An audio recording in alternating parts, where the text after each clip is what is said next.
Hi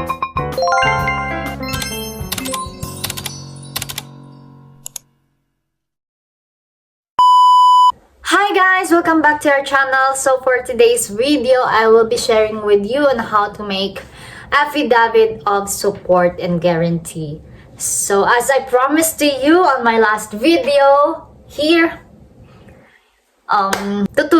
tuturuan ko kayo kung paano gumawa ng affidavit of support and guarantee.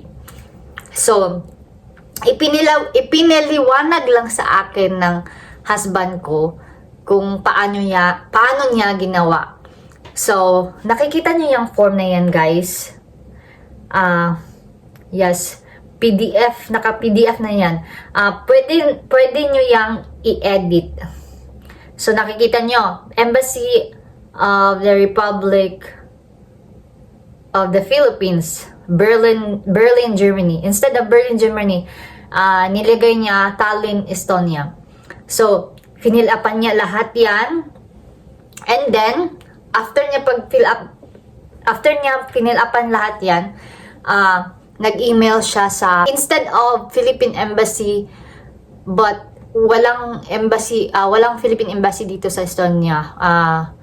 Philippine Consulate lang. So, doon siya nag-email siya sa Philippine Consulate of Estonia. Philippine, yes, tama. Ano ba? So, nag-ask siya na kung pwede tatakan yung finilapan niya na affidavit of support and guarantee.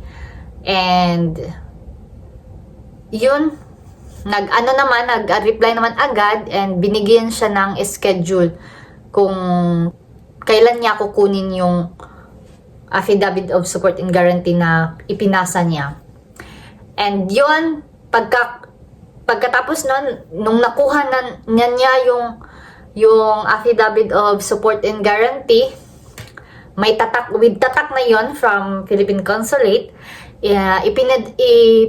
pinadala niya agad sa akin sa Pinas through DHL courier. Hindi ako sure kung magkano yung binayaran niya sa DHL. And mga 7 days lang, natanggap ko agad. And after that, bumili agad kami ng ticket for me para papunta dito. So, ayun lang.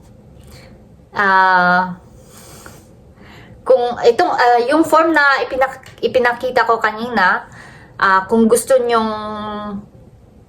magpapasa para mas madali lang, i-comment nyo lang yung email nyo sa baba sa comment section para ipasa ko. Kasi may nakasave dito sa computer ng husband ko yung form. So, ayun lang. Sana makatulong. And